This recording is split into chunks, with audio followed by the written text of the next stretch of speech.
Cain refused the sacrifice.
After my long journey, I finally stood on the threshold of enlightenment.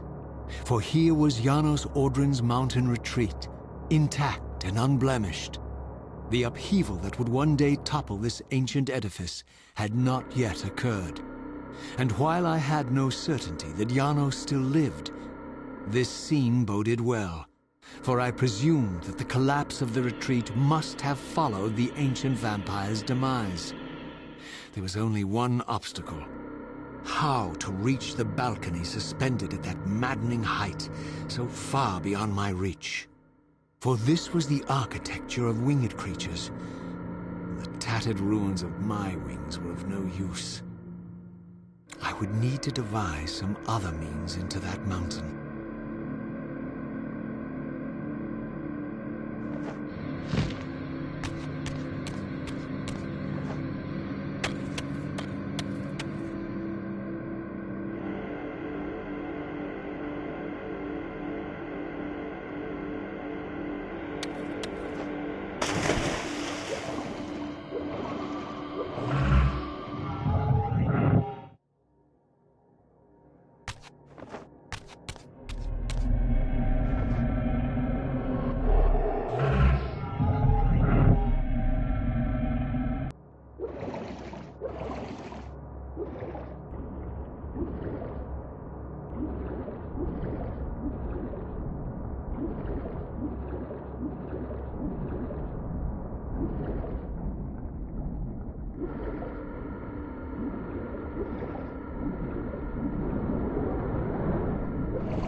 The mountain's interior was hollow, I discovered, and graced with soaring architecture unique to its creators. As with the outer facade, these balconies and galleries could only be reached by those gifted with flight. With only my ruined wings to carry me, this towering labyrinth seemed impassable. The object of my quest lay just beyond my grasp. For here, suspended at the apex of the chamber, was the threshold that surely led to the great vampire himself. I didn't know whether Janos Audron was the monster depicted in the stronghold, or one of the noble creatures memorialized among the ruins of the ancient vampires. But I didn't care. Demon or angel, he alone held the key to my destiny.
Janos Audrin?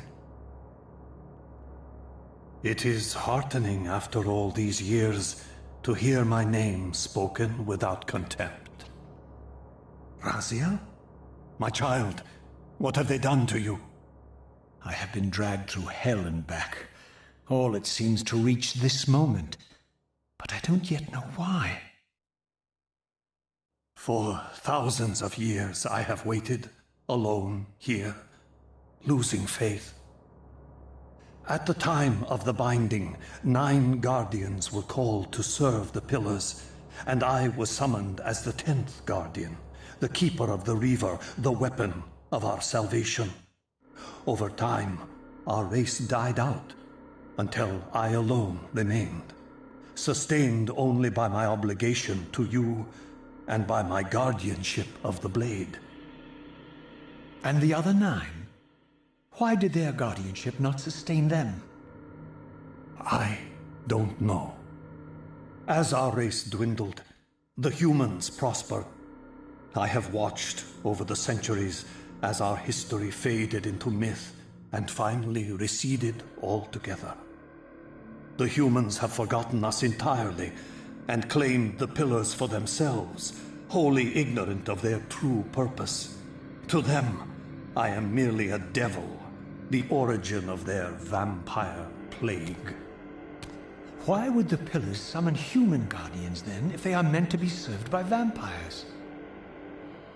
The pillars choose their guardians from birth, Raziel, and vampires are no longer born. This is the crux of our dilemma, and this is the terrible irony. With their vampire purge, the members of the Circle have assaulted the very architects of the pillars they are sworn to protect. They have embarked on a treacherous path. With every vampire they kill, the humans are slitting their own throats. They know I'm up here, beyond their reach, and it terrifies them. You can see how they flaunt their kills to torment me, or perhaps simply to lure me out. They have this foolish notion that destroying me will somehow topple our entire bloodline. Thankfully, we're not that fragile. I've seen them mustering their forces in the village below. Yes. I don't know what they're plotting, but I fear our time may be bitterly short. Mankind seems to have brought you only torment and grief. You must hate them. They fear what they don't understand, and they despise what they fear. But no, I do not hate them. Vorador does. He has suffered much. He cannot forgive them. Should they be forgiven? They don't understand what they're doing. They are simply unenlightened and vulnerable to manipulation. So, it's all true then, what Cain and Vorador have told me. I really am some kind of unholy vampire messiah. Unholy? No. Messiah, perhaps. I don't like that word. It smells of martyrdom. Raziel, your role in this world's destiny is more crucial and more benevolent than you've allowed yourself to believe. Your journey will not be easy. Dark powers are allied against you. But I think you already know this. You appear to have been cruelly tested. The binding must be secured, Raziel. The pillars are the lock. And the Reaver is the key. Yes. The Reaver is here. Why do I feel nothing? The most formidable weapon ever forged by our swordsmiths. They infused the blade with vampiric energy, empowering the Reaver to drain our enemies of their precious lifeblood. As Janos presented the blade, an inexplicable sense of dread crept over me, more palpable than anything I'd felt before. I was at once horribly repelled by the sword, and yet irresistibly compelled to touch it, to take it up. Please, take it away from me.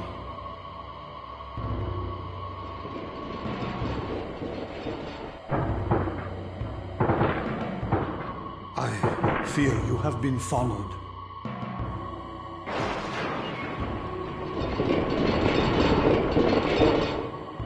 You must save yourself, Raziel. Janos! No!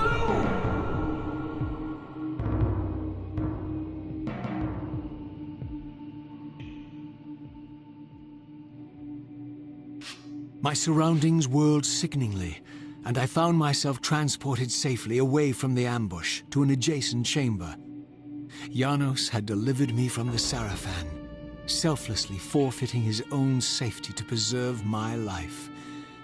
And now I feared that my newfound mentor would be slaughtered by the very crusaders I had so recently revered. The irony pierced me, and with dawning horror, I realized that I had been duped by Mobius from the beginning. For the Sarafan had simply followed the path I gullibly blazed through the sanctuary, and had arrived bearing Mobius' staff. Thus armed, they had Janos at their mercy. Through the door, I could hear them battling, less than a dozen paces away.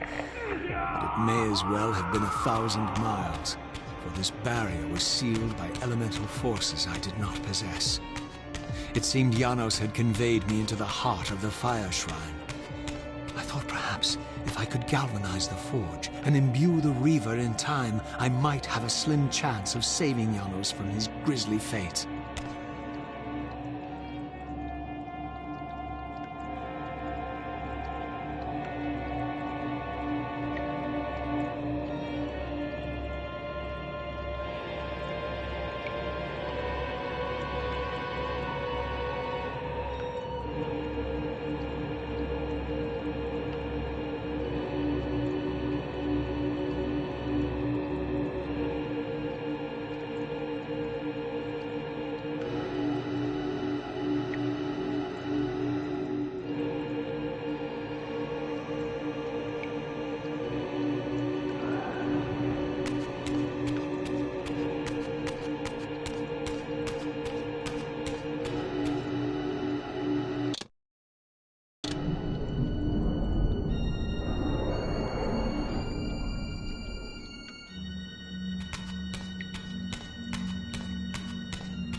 plunged the Reaver into that furnace and forged the blade with elemental fire. With the Reaver thus imbued, I was now armed to unlock the elemental barrier and rescue Janos from his executioners.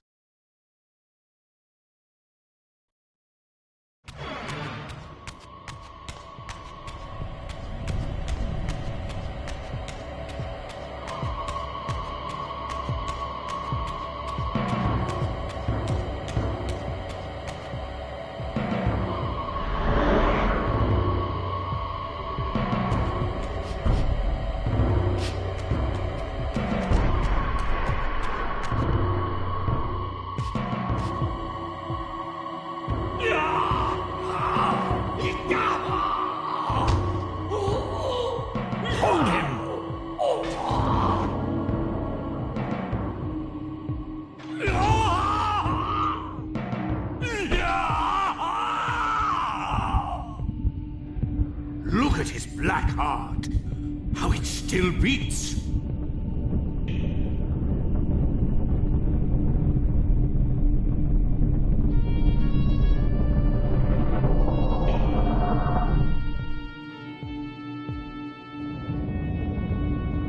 The fiend intends to bury us alive!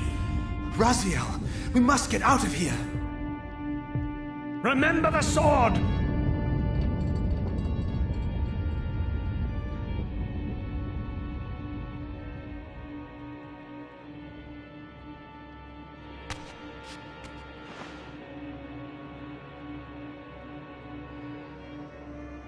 Forgive me.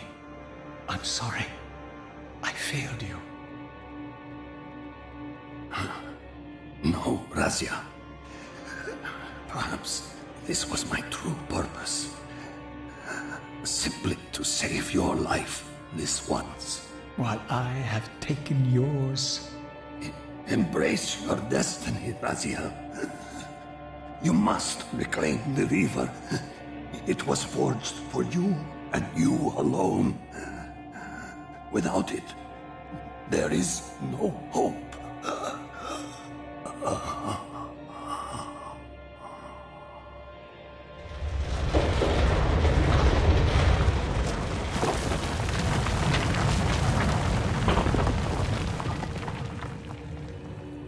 As I backed away from Janos's body, I was overwhelmed by a sense of self-loathing so deep I could barely contain it.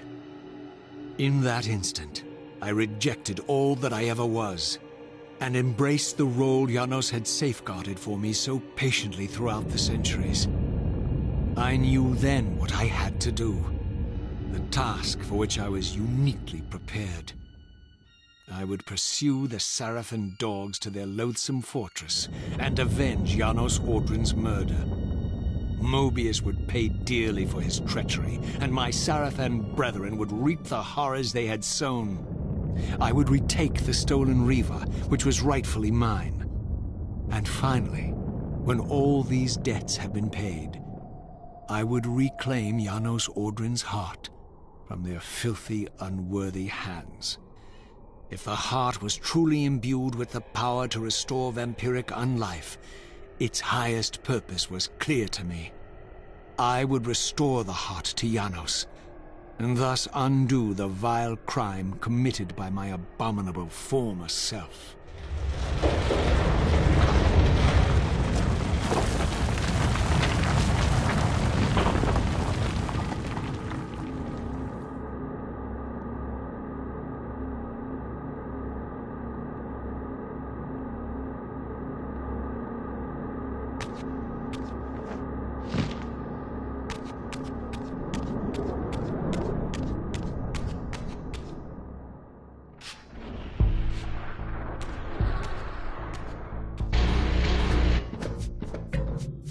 Expecting you, little Raziel.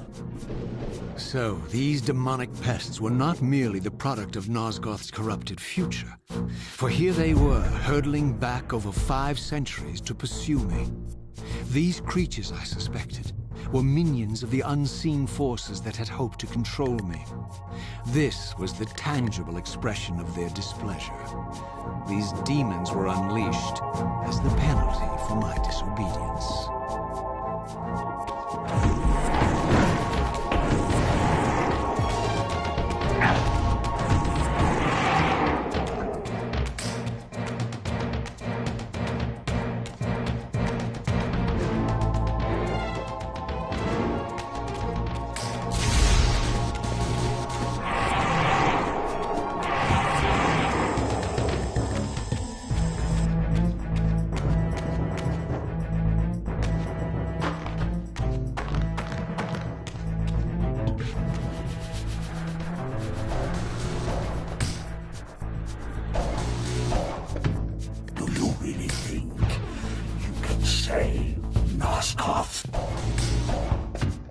Let me enlighten you, poor Raziel.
There he is, the savior of Nosgoth.